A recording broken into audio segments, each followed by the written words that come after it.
Hello, everybody, and welcome to our weekly class. And today we have a very exciting topic on foreclosures.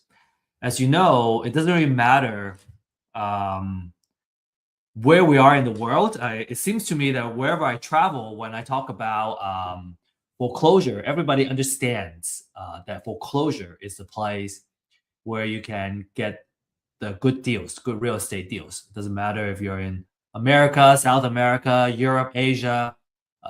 Foreclosure is kind of the one of the most popular places where people know you can get the best deals, and everybody wants to know how they can participate. And because it seems like nobody really teaches you how you can win these deals at the auction. And today we're going to share some of these tips and secrets so you can be well prepared to win some of the deals for your next foreclosure auction. And indeed, the foreclosure auction is a great place to get good deals. Typically you get a 50 to 75% off of the market value. And so you can get a lot of lucrative deals at the auctions. In fact, I know some hedge funds actually specialize in buying at foreclosure auctions.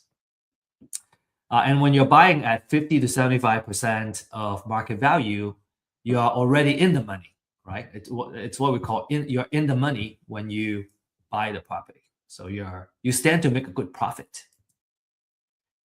Now let's take a look at this video that I took recently at a foreclosure auction just a few months ago. And just without, kind of really going into details of what's going on, let's just watch the video and let's see what you can get out.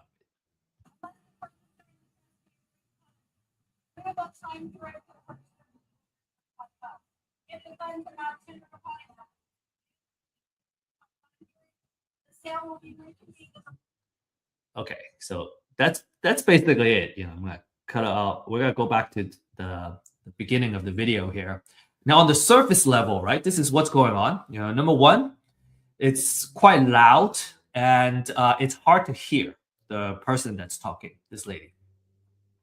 The second thing is that it's a little bit chaotic, but there is order to this chaos, right? So everyone seems to know what they're doing. And there's actually a lot more going on, as you can kind of see, kind of further into, kind of beyond this group of folks. There's more people over there. So what's going on, right? There's a lot of stuff going on. And at the end of this class, right, after we go over these top 10 tips, we're gonna revisit this video, and you're gonna be able to see and kind of break down everything that's going on in this video and what everyone's doing.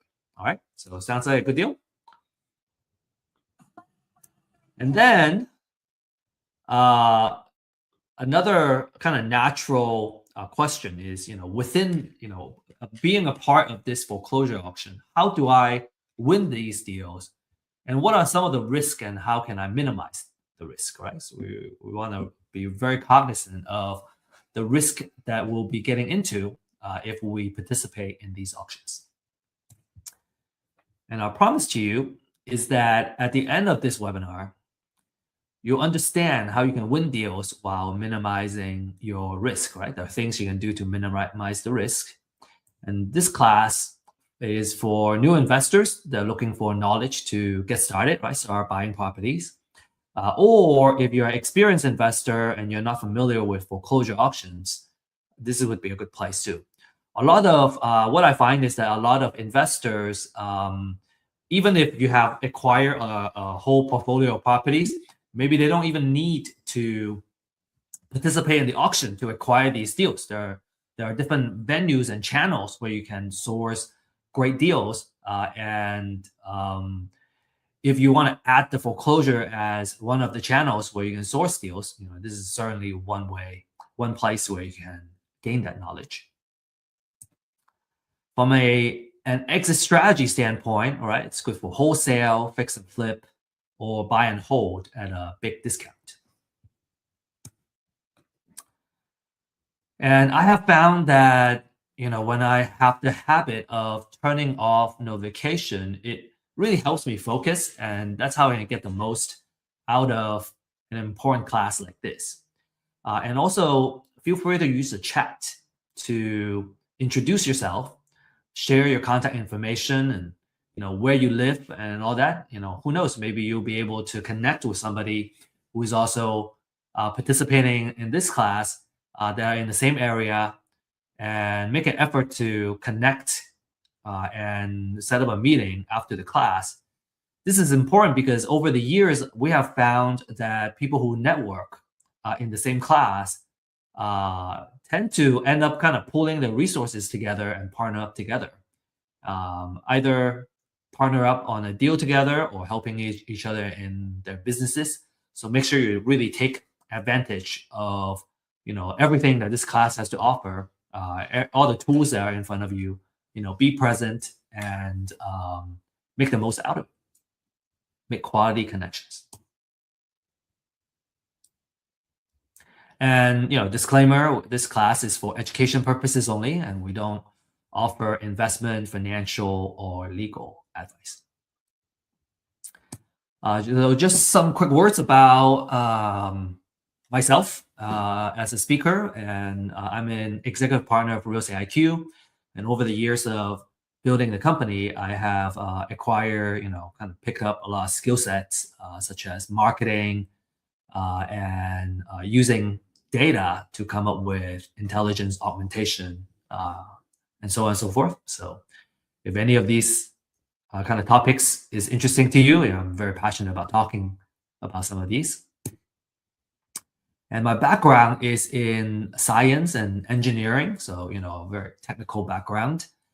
And I was always interested in real estate, and I was very intrigued initially about the passive nature of being a landlord. Now, if you're a landlord, you may argue, "Oh, well, I have tenants and toilets. There's a lot of things I gotta worry about. It's not a fully passive role." But at the same time, when you are a landlord and you got an asset that's producing and making money for you, it's real estate as an asset is making money even when you're sleeping. And that's even also before I learned about the wealth building techniques in real estate, which makes it even more attractive as a kind of vehicle to not just make money, but to also build wealth. And so, really awesome, I guess, place for us to be here and learn about real estate investments and how we can kind of build generational wealth for our family, right?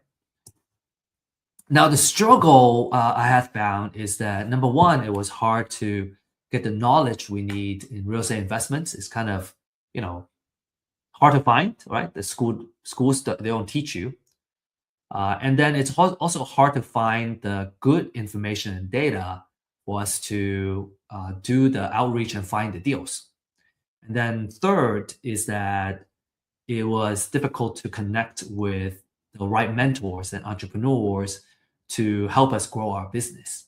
And so those are the three main struggles we saw. And that's why we established Real Estate IQ, really to solve these problems.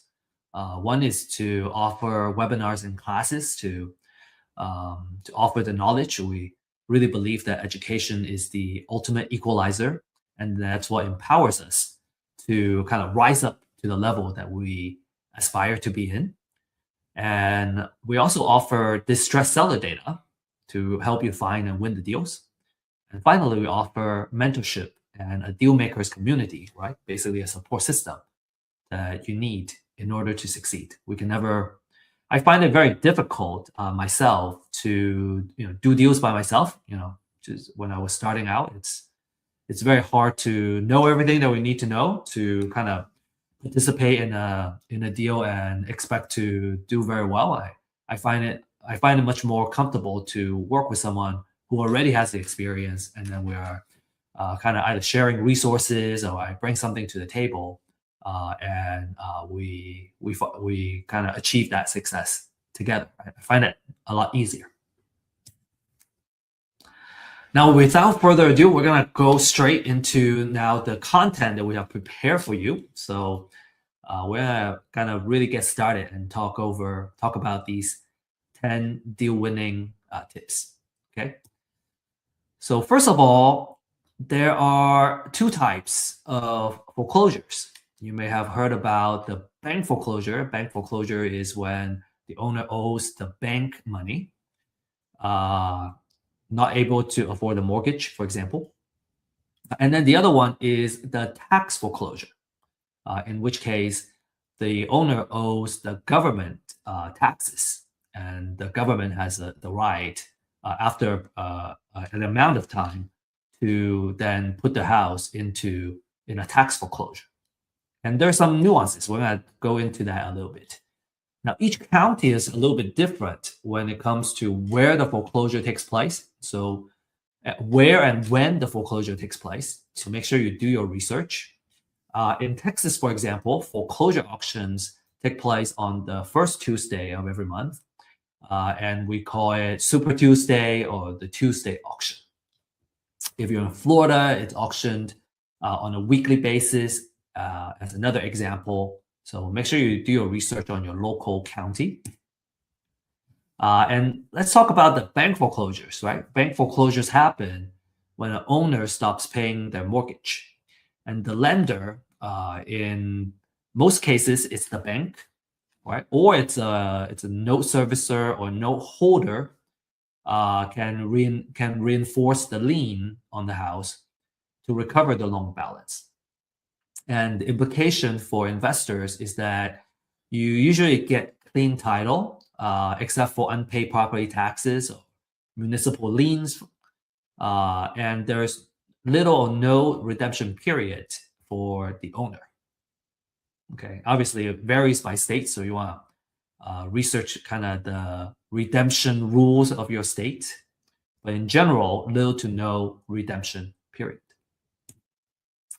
And then we're going to talk a little bit about tax foreclosures, but we're going to mainly focus on the bank foreclosures. Okay, tax foreclosures can get a little more complicated. This happens usually, it's triggered by unpaid property taxes, and usually they're like 2 to 3 years delinquent to kind of trigger that. And the government will force a sale, and it could be different parts of the government. It could be the county, right? It could be the city, or it could be the city, the school district that forces the sale. And as an investor, let's say you win, you win the bid, you don't get immediate ownership on the house.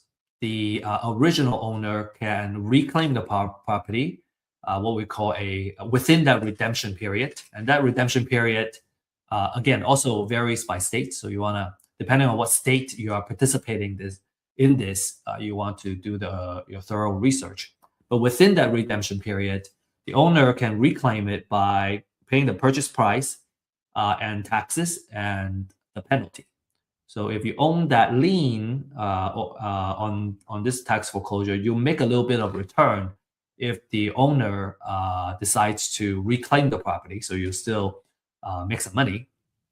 But if you're mainly focused on acquiring a property for investment purposes, then you typically don't want to renovate the house until after the redemption period. So you want to be careful of that. Essentially, you're buying a redeemable deed and not the final title during the tax foreclosure.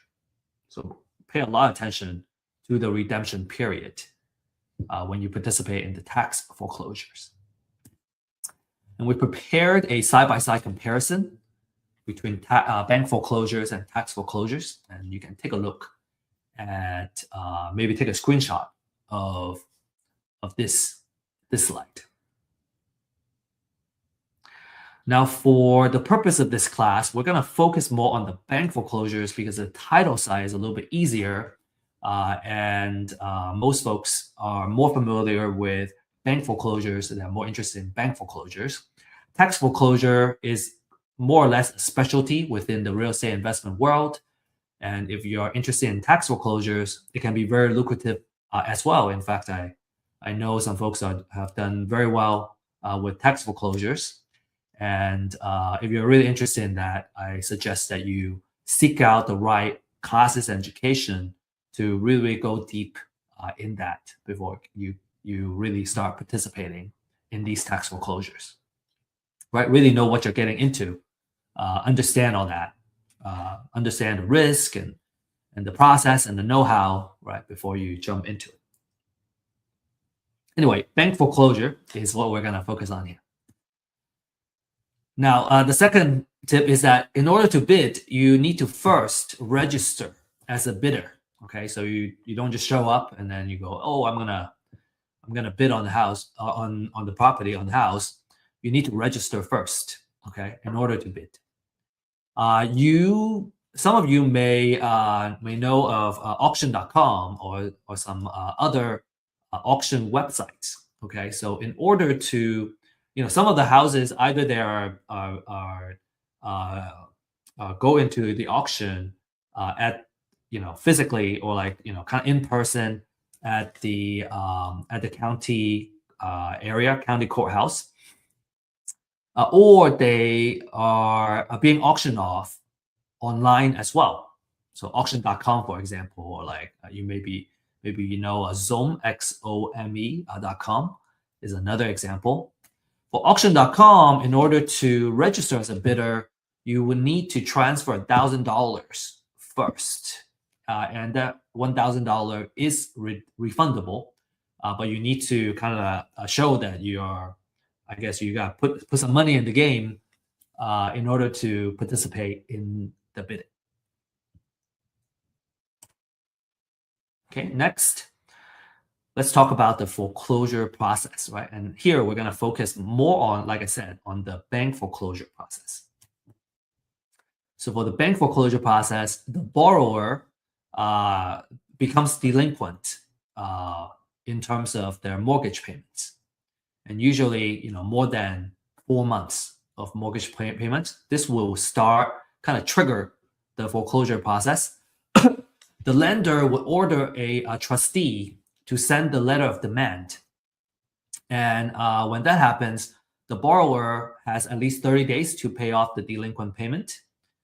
Or what happens is there will be a notice of default that gets filed and an intent to accelerate the mortgage note.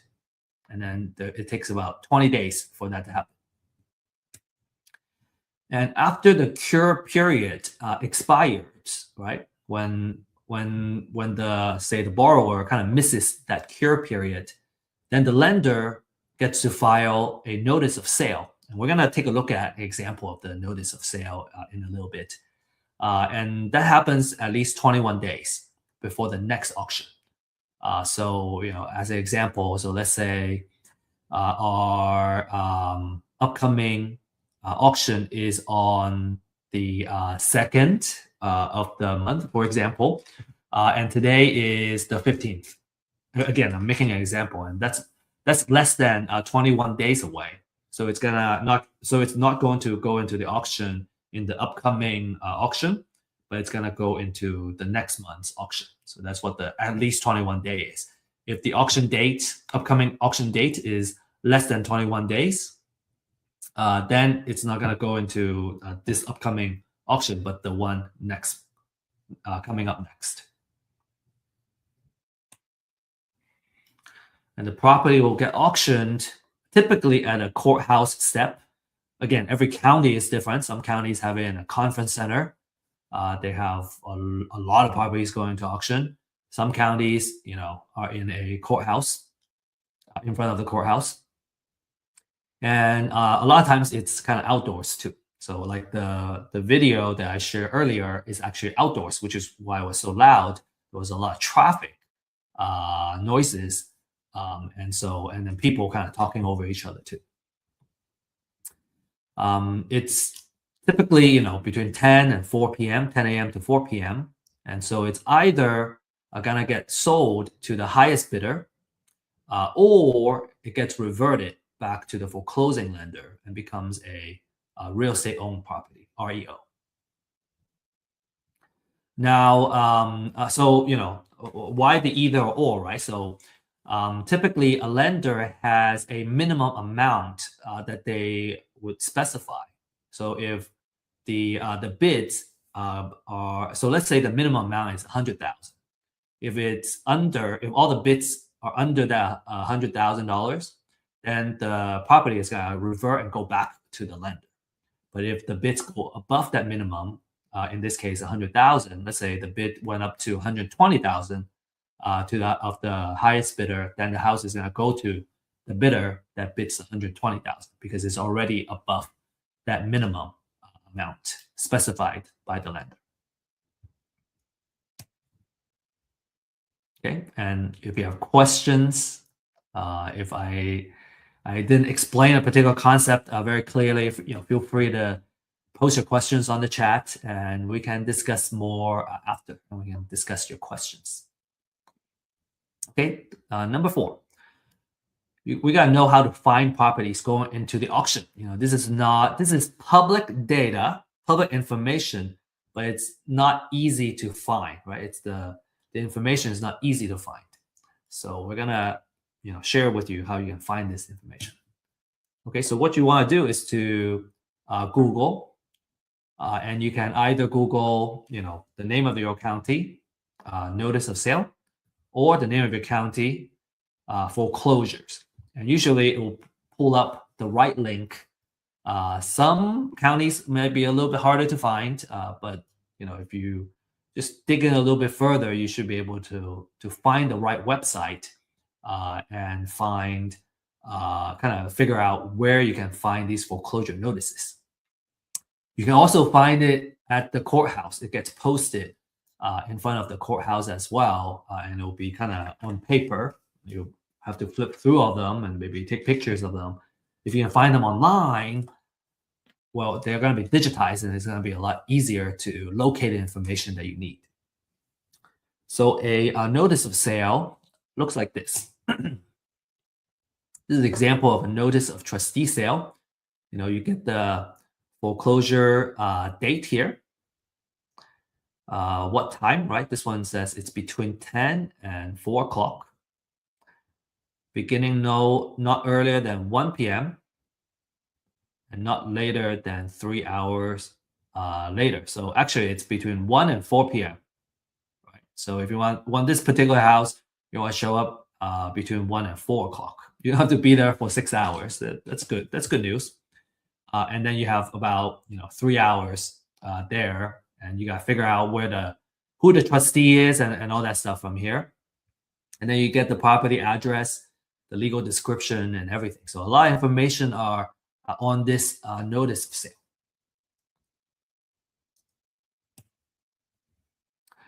Now, if you're fortunate, if you're lucky, there may be companies in your local area that provide these foreclosure lists, right? They sell these. If that is the case, then the question is, should you pull the information yourself or should you buy, right? Do we DIY or do we buy? Here are the kind of average monthly filings in different metro area. And if you're in a metro that are not listed here, we can cover those as well. We have a service called customized lease binding services that we go into the metro that you request, and we can pull this information for you. We can mine this information. Now, as you can see, we're talking about hundreds at least, right? For a lot of these metro area, up to 1,000, couple thousand for the bigger metro. And so there are so many filings that it's usually not recommended to do it by yourself. It just takes too much work. It takes too much time.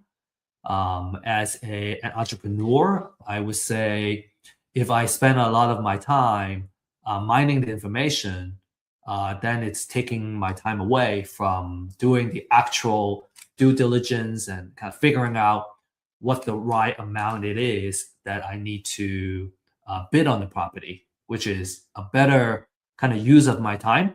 All of doing this is kind of, low value labor work. It's much easier to outsource it. I have learned how to do it myself, just so I know how the work gets done, and I appreciate, the people that are doing the work, and I can kind of know how well the work is done. But after I learn how it's done, I usually don't do it because it's such a low value work. Like if I'm gonna spend 1 or 2 hours every day on this particular effort, man, I'm gonna end up doing all that, just researching and getting the information. Well, it doesn't really get me to point B, which is being able to bid on the property. So it's much easier for me to hire somebody to do all this research, and then I can do the actual intelligent work, which is the due diligence and the research it requires to come up with the right offer and the maximum bid that I would bid on any property, so I don't lose money. Okay, I hope that makes sense. Okay, make sure you focus your time on high value activities. Some examples of high value activity is lead generation, marketing, due diligence, contacting distressed sellers, for example. So here are some key elements, right? Speaking of purchasing, if we're gonna buy a list, like what does a quality list look like? So these are a couple of quality information. From a property information standpoint, you want to know who you want to really important is to know the trustee who's gonna be auctioning off the property. Actually, I'm gonna be sharing that as one of the tips later on. Right? You want to know the trustee. And then you want to know the property information, right? Sometimes having the address. What's weird with these foreclosure filings is that not every property's address is on the filing. Sometimes it's just a legal description. So you have to go and research and figure out what the address is and what the zip code is. Sometimes I want to only focus on a particular zip code or a particular city because that's the area that I want to focus on purchasing deals on. And it's much easier if that work is already done, and then I just focus on the filtering, right? And focusing my attention on the deals that I want to bid on. Subdivision, legal description, and the characteristic of the property, like bedroom, bathroom, square footage. And then some of this financial information is interesting too, because it kind of gives you the insight on the property and what's going on with it. As an example, if the house was recently purchased and they still have a very high unpaid balance, I would note that the lender typically would be unwilling to take a loss and accept a low bid. And so typically they would want to they are willing to take a loss, but not a huge loss. Versus if a house has been, I guess, if a mortgage has been kind of performing for the past, let's say 10, 15 years, and there has been a lot of equity that has built up, number one. And number two, the borrower has been paying quite a bit of interest. That gives the lender more room, more margin to have a lower minimum bid amount, as an example. So some of this financial information is useful. Okay. Number 5, let's talk about our exit strategies, and we're gonna just talk about the top 3 exit strategies, which is wholesale, fix and flip, and buy and hold. And depending on which exit strategy you have, you're gonna come up with a maximum allowable offer. So number 5 and 6 is kind of related, right? Based on your exit strategy, you're gonna have your maximum allowable offer that you can bid for each property. And we're going to talk about buy and hold first. Okay, so let me share an example. Some of you may have seen this slide before. We shared this as an example in couple of our classes to really home in on the buy and hold strategy. So for buy and hold strategy, what we want to do is to follow the 1% rule of thumb. And basically, that 1% says that our monthly rent should be at least 1% of our total overall investment for the property. So if I put in $250,000, I want to make $2,500 a month at least. Now, the way we do that is we want to come up with an estimated rent, and that's by doing a comparative market analysis, right? So I want to know in the area how much the rent is going for in that typical area. So let's say it's giving me $2,500 a month right now. That means the most I would invest in the property is $250,000 to fit that 1%. Okay, so I kind of back myself into this.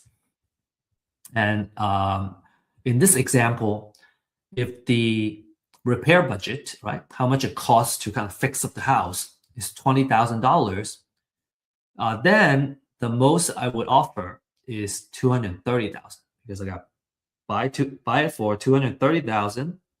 I have to add $20,000 to fix up the house. The total out of pocket is $250,000, or total investment is $250,000, and then it's covered by the 1% rule, right? $2,500 rent. You may have a question about wholesale fee. We're going to talk about it when we talk about wholesale, but this is what the number will look like. Now, in the next slide, we're going to go over this, why this 1%, right? Why that 2,500? So as an example, the 2,500 will cover mortgage, property taxes, insurance, if there's HOA, and obviously there's always some level of maintenance on the house. And so after you subtract all that, you can earn a decent monthly cash flow, right? So that's how much you earn as how much cash you collect as a landlord. So what's really cool is that as a landlord, this is one house, right? This is how much I'll cash flow from one house. If I have 10 of these, then I'll make $5,750 a month, which is roughly $69,000 a year. If I have 20 houses, then I'll make $138,000 a year. And that's a pretty good way to kind of make money by just letting an asset, right, producing for you. And I think that's all I'm going to talk about for this. Just a very last comment is that for buy and hold is a wealth generator. You got a couple of things working for you. You got cash flow, which I just shared, right? From a monthly rent, I get a cash flow. I also get appreciation, which hedges us against inflation. So two types of appreciation. One is a natural appreciation. That's kind of inflation, right? And then a forced appreciation means that I'm fixing up the house to improve the value of the property. So that's what forced appreciation means. We also get tax savings from depreciation, mortgage interest and operating expenses. And then we also get to pay down the loan every month. So we're building up equity. So 4 things kind of working for you to build that wealth.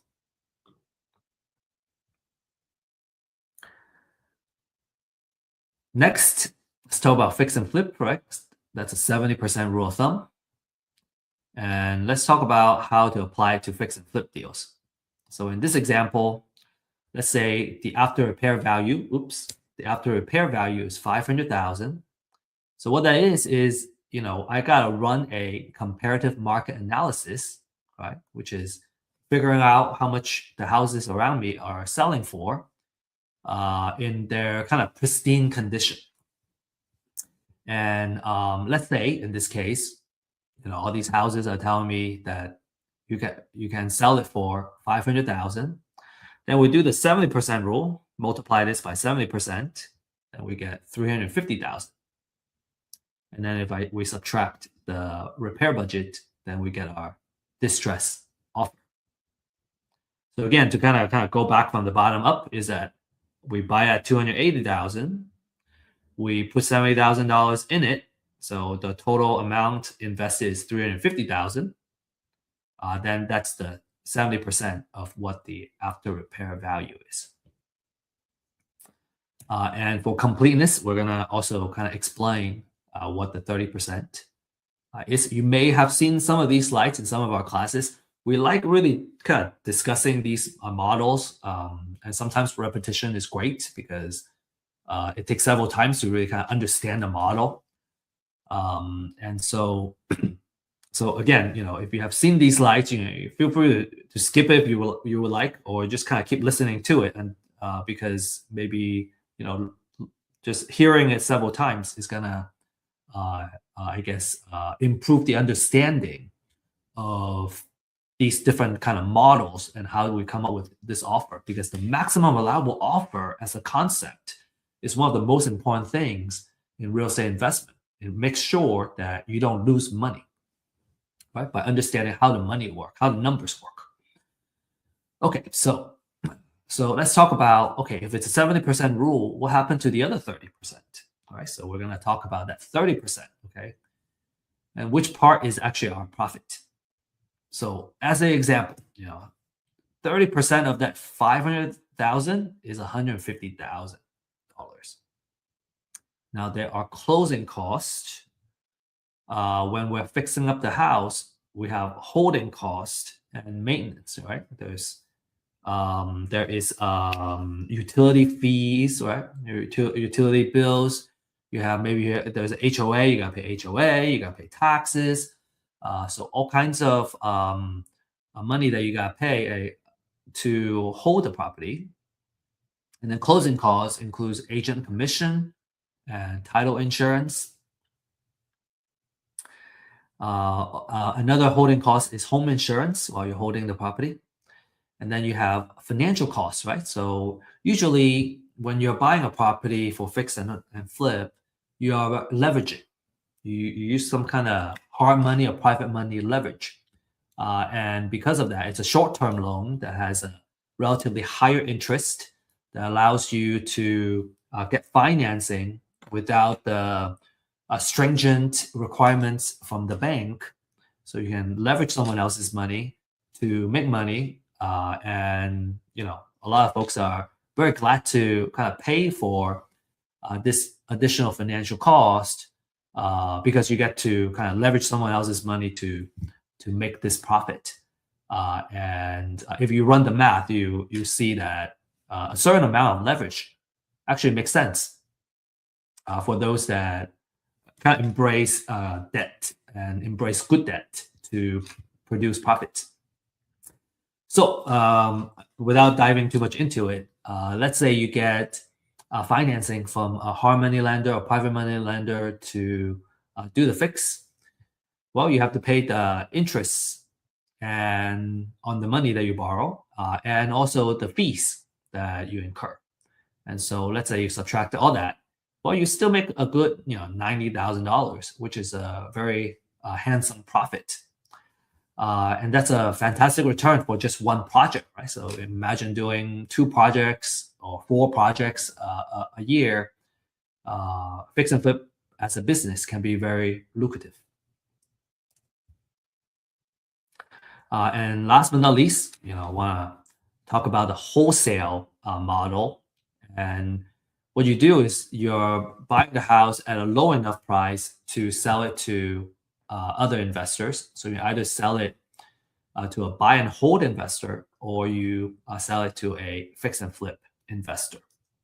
And in the 2 scenarios, right? Let's say I want to sell it to a buy and hold investor. Well, in the previous example for buy and hold, I need to add my wholesale fee here before I put in the offer.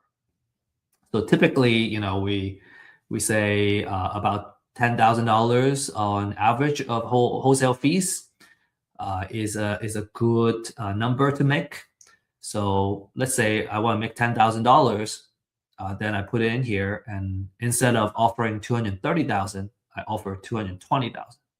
So if I'm acquiring it at the foreclosure auction, and I want to make my wholesale fee the maximum I would bid on is 220,000. And if I can win the house for, say, less than that, right? Let's say I won the bid at 200,000. Well, I can charge as much as $30,000 in wholesale fees and still be able to help the buy and hold investor make money. And that's a really cool place to be. Right? You don't necessarily make 10,000. Maybe you can unlock a way to make $30,000 for the deal, $100,000 for the deal, depending on the deal. And if you sell it to a fix and flip investor, then you use the same kind of structure for that formula. You use the 70% formula, and let's say in this case I want to make $20,000 in my wholesale fee. Well, then in that case, the maximum I would bid is 260,000. Or again, if I won this deal at 200,000, well, then I can make a wholesale fee of $80,000, and the fix and flip investor can still profit, and they don't mind. They will still appreciate a good deal. And so as a wholesaler, you can see that you might be able to kind of make a lot of money on one deal if you acquire it at a low enough price. Cool. I hope that makes sense. Again, if you have questions, feel free to ask questions. And we have weekly office hours that you can join if you prefer like a one-on-one kind of let's go over the actual numbers.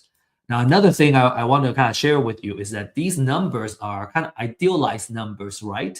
In real life, it's not that pretty and all well-rounded. And there are some fees here and there, right? That changes the actual number. And so in a real life case, you may see that the numbers may look slightly different. And that's natural. We're just trying to kind of simplify the concept into something that's easy to understand. And in a real life case, based on the different kind of fees and what the situation is, what the interest rate currently is, and so on and so forth, the actual number is going to be different. But what I think these examples serve really well is that by understanding the 1% rule of thumb for buy and hold and the 70% rule of thumb for fix and flip, your 99.9% of the chance of the cases, you always make money, right? You won't lose money if you do the right things and you follow this formula.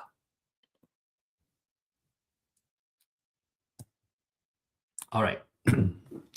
I think we spent enough time on the maximum allowable offer. So we're going to talk about number 7, okay? Got to do your real estate valuation. So that's another big fundamental skill set for a real estate investor is being able to do a really good high fidelity real estate valuation. And there are 2 important numbers that you want to get really good at doing. And it's usually it's the same process, right? Using real market data to come up with number 1, after repair value, right? That's what we need for a kind of fix and flip number. And you got to know the market rent, which is good for buy and hold. And usually when I kind of evaluate a deal, I kind of always like to look at both of these numbers because it will tell me which exit strategy works best and which strategy, if it's flexible, right? If both strategies work, that's going to tell me, hey, this is a really awesome deal. And maybe one or the other numbers work better, one or the other exit strategy works better, then it will also kind of tell us, okay, this is the way to go. Another maybe a little more advanced items is that in addition to market rent, there's also short-term rental or like mid-term rental or co-living model, right? So you can potentially create more cash flow as a than a market rent. When we talk about market rent, we're looking at long-term rental, long-term rent. We're not going to talk about all these kind of short-term rental and potential higher cash flow scenario. In this case, really it's because when you're running a short-term rental, you're kind of running an accommodation, a hospitality business, and when you are doing long-term rental, you can very easily outsource it to a property manager, and you have really good occupancy usually, instead of a short-term rental. You have occupancy type of a situation, or occupancy kind of factor they gotta factor in. So to kind of keep things a little more organized, right, we're gonna focus more on the long-term rental. And for real estate valuation, what's important is to run a comparative market analysis, or what we call a CMA. So looking at the market, right, all the comparables that are on the market, how much do they sell for? How much do they sell for? That's going to give me the ARV, after repair value. How much do they rent for? It's going to give me the market rent. And we're going to just talk a little bit briefly about best approaches to CMA. So best approaches to CMA is these couple of things to kind of set up the parameter, right, on which ones are comparable, right? The keyword is comparable for a CMA. You want to look at the distance, right? How far? If it's too far away, maybe it's not comp anymore. You want to look at recency. Recency is how recently the house was last sold. If it was sold 5 years ago, that's not really market value data anymore. You want it to be as close as possible. Ideally, the last 30 days, the last 90 days would be really good, because the real estate value and real estate prices is seasonal. So the more recent, the better. Typically 90 days.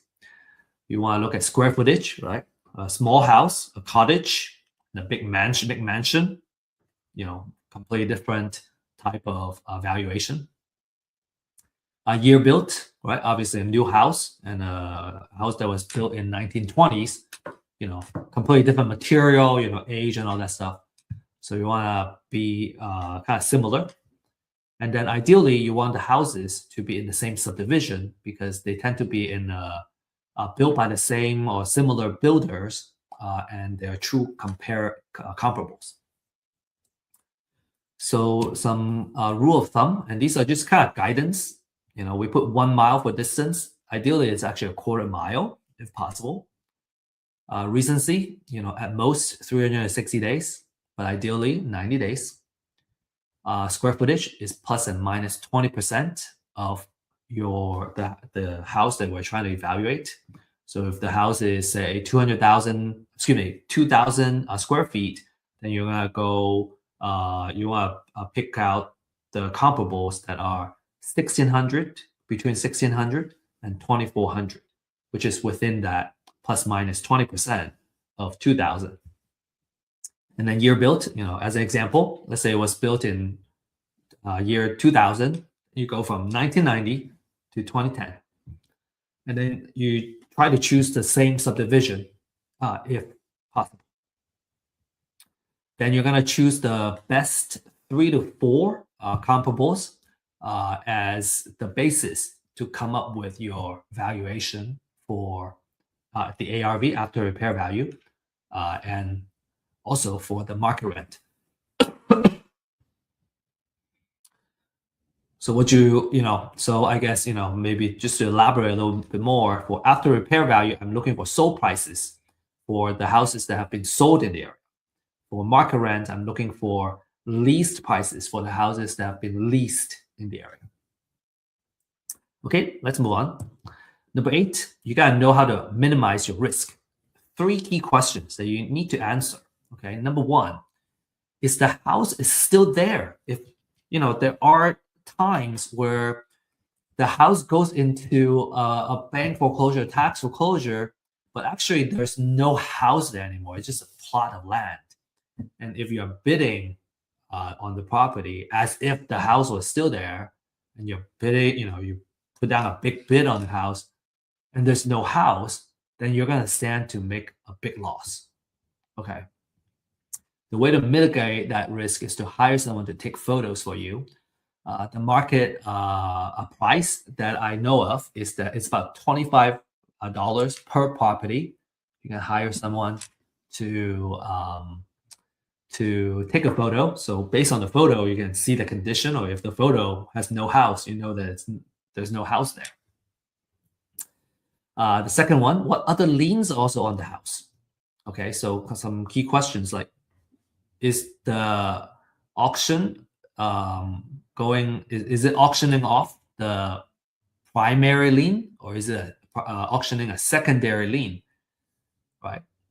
Are there IRS liens and property tax liens, more senior liens on the property? So those are the things that you want to know, and you understand the seniority of the liens, so that you would know, if you end up, buying the property, is it now a clear title, or is there senior liens that I got to pay off before I can take title to the house?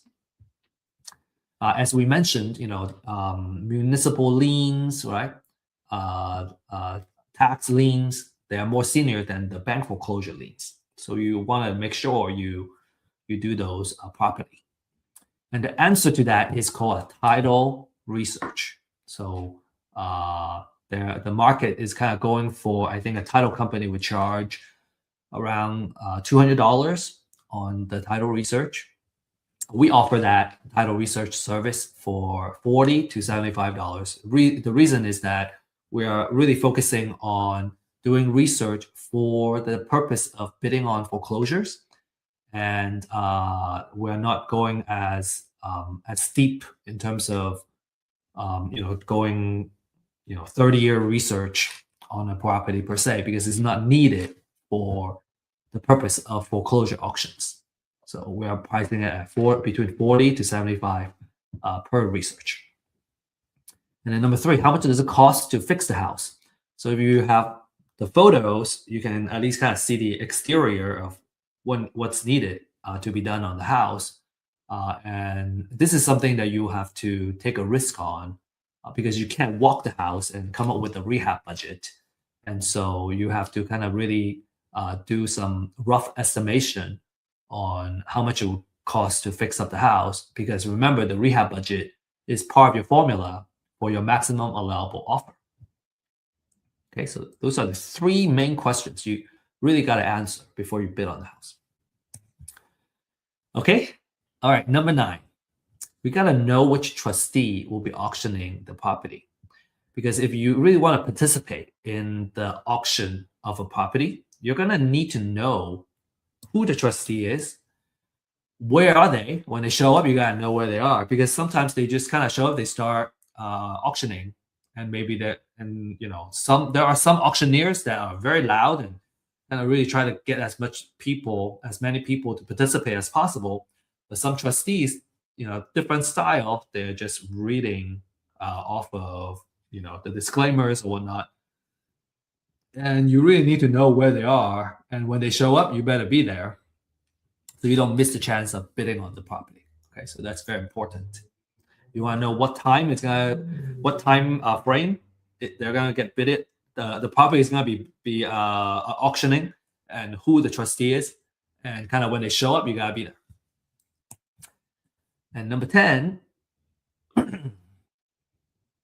you want to have cashier's check ready, and get them ready and bring them with you. Experienced foreclosure bidders usually come with cashier's checks in different denominations.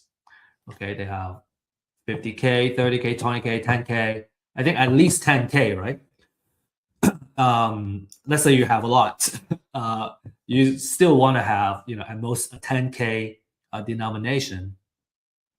As an example, let's say you only have $100,000 in the cashier's check, and the property that you want to bid on turned out to be 70,000. Well, because you don't have, you can't break it up. You have to give them that 100K cashier's check. Well, now you have an extra $30,000, which is the difference. It's stuck with the courthouse, the county, for several weeks before they can get the money back to you.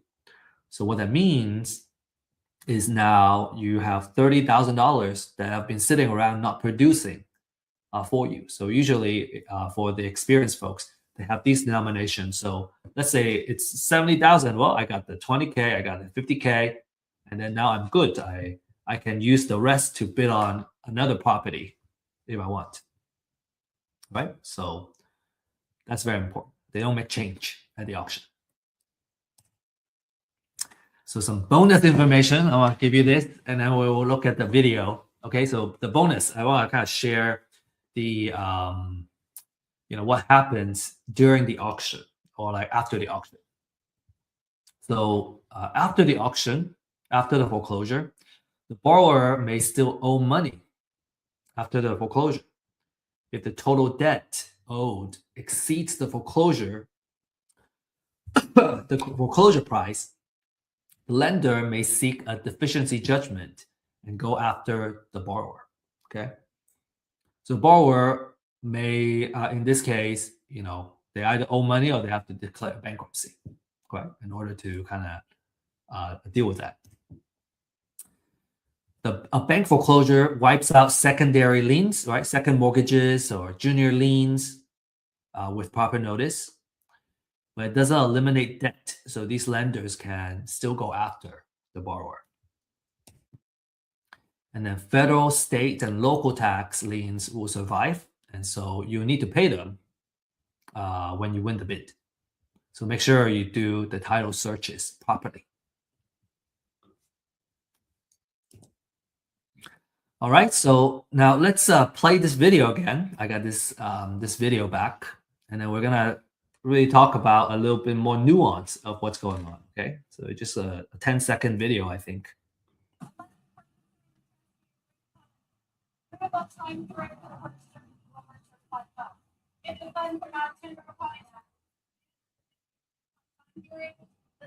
Okay, so this is what's going on. This lady is announcing disclaimers before she starts auctioning the property, and she has a stack. She actually has, this I guess a binder with different properties that she's auctioning off, and she's gonna read it off one by one as we go, and then the folks that are sitting on the other side, they're the ones that are gonna bid on the property if it's the right property that they want to bid on. You have this gentleman, Ryan, my friend, has a laptop, right? And he has a spreadsheet here with all the properties that he already did research on, and he knows exactly which deals he's going to bid on because he already did all the due diligence and everything that he needed. This lady, I also spoke with her afterwards. She has a paper version, and then she has highlighters and everything, right? And she's striking off the properties and kind of notating them as the auction happens. And then there's other folks that are also participating. So people come prepared, right? They did their homework already. They brought their printout or laptop, and they know how much they're gonna bid on the property. All that work is already done before the auction. So they're only going to the auction to bid on the property and basically trying their best to win a property or two or more during the auction. And the auction happens at different spots. You got this one, this spot here. You got a service link auction that's happening over here. And then in the back, you have auction.com. So there are a couple of spots. And then, obviously you also have individual trustees that are just kind of standing there. And once they kind of get started, people will kind of crowd over and try to kind of hear the best they could and making sure that they don't miss on the property they want to bid on.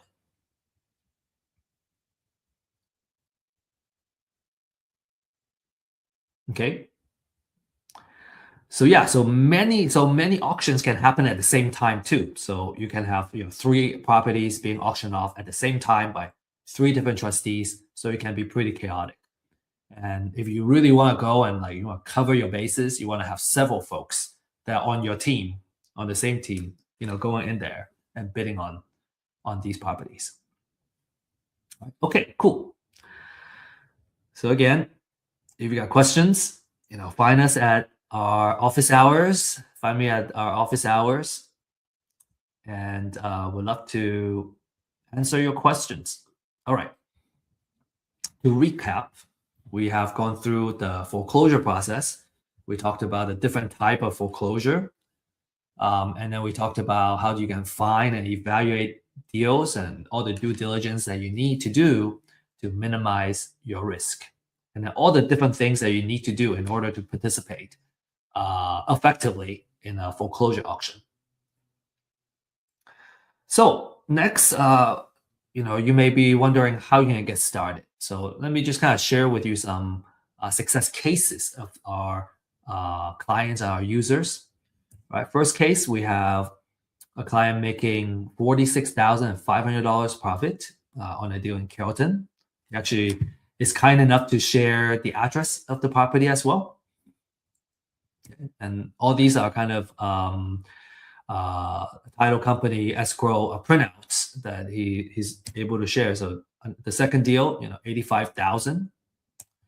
Next deal, 88,000, almost 89,000.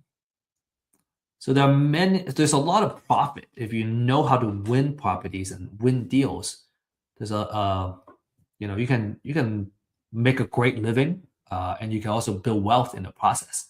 A lot of times, our clients will kind of leverage, use these profits to purchase properties to hold and build wealth. So you might be wondering, how do I get started? Okay, so for those of you who are ready to take action, this is what we recommend that you do.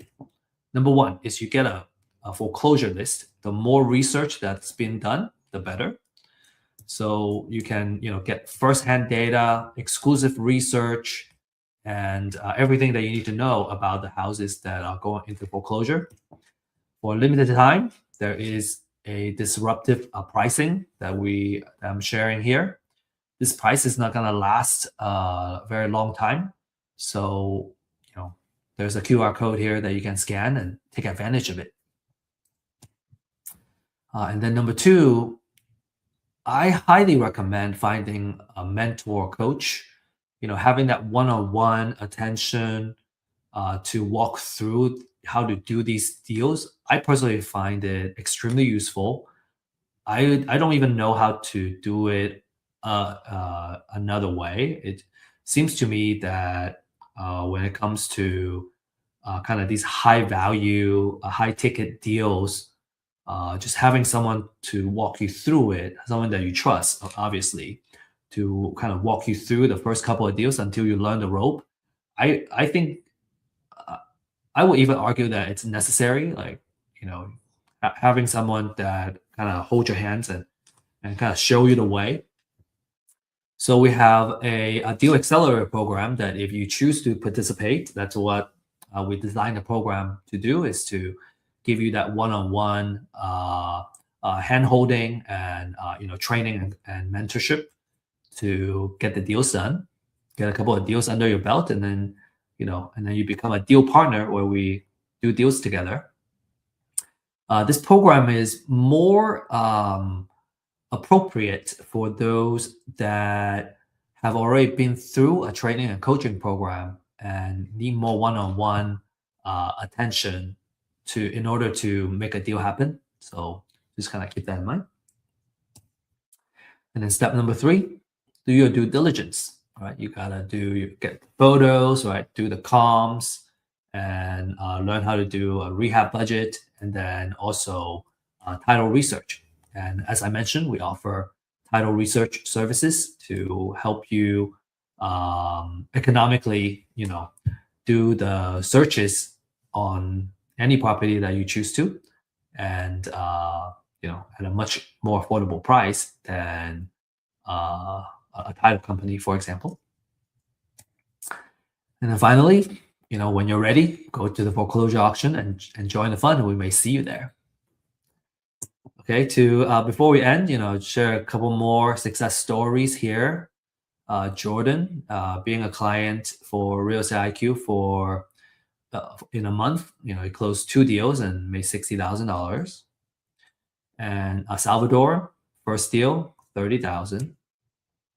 And Ismail, consistently, getting deals and an average of 8,000 per deal, a total of 80,000 in the past 10 transactions. That's pretty good, right? Pretty good profit. So again, if you're ready to take action, you can scan this QR code to get started. Schedule a 30-minute in-depth consultation on what Real Estate IQ has to offer to help you find deals and win your first deal. And if you are not ready to kind of actively get started, but you want to continue to learn through seeing real cases and real deals, then you need to join our weekly Thursday program. This is at 11 a.m. Central Time. We kind of decided that was the best time because I think across the United States, doesn't matter what time zone you're in, that's a really good time to participate. This is a weekly live stream where we follow live deals that we're actively working on, right? We have a purpose of building a real estate portfolio in real life. And some of these deals we're actually offering to our community as well. But we're building this portfolio with a purpose of building wealth. And at first you can participate as an audience to kind of follow the deals and see how the deals are doing. We have about, I think, 10 deals right now that we're actively, in the process of working on or producing a cash flow. And one day, you're going to feel ready to actively participate. And you can either participate by bringing your own deal to our community, or you can work on the deals together with us as partners. So the deals is a big part of this live stream. We feel that by looking at real cases is where we learn the most and learn the fastest, right? Real cases instead of just talking about theory. And then we go over the market update that will impact the real estate investment world. For example, just recently we talked about a legislation change that's going to affect landlords, right? And that just became effective a week ago. And so, those are very helpful for investors that are actively doing business. And then we'll also share wealth building techniques and knowledge. So you can, leverage all this, right? The whole purpose of, real estate is using it to build our wealth and create generational wealth. And so we really hope that this Deal Makers live stream will continue to grow and really kind of bring great value to everybody that participate. And with that said, I want to say best of luck and happy investing. And if you have any questions, feel free to join our events and our office hours. Oh, I forgot to mention, we don't have a slide on the office hour. Our office hour is on Fridays at 9:30 a.m. Central Time. And you can find the link to join the office hours in usually our meetup groups or on our website. So just need to search for those. And if you have any questions, right, on any classes or actual deals, you need someone to kind of evaluate the deals for you, make sure it's a good deal. You need someone to come up with a recommendation of how much you offer on the lead that you're working on, for example. That's how you can leverage our office hours. All right. Now, with that said, I just want to end this session and thank you for joining us. And I hope to see you in our future classes soon.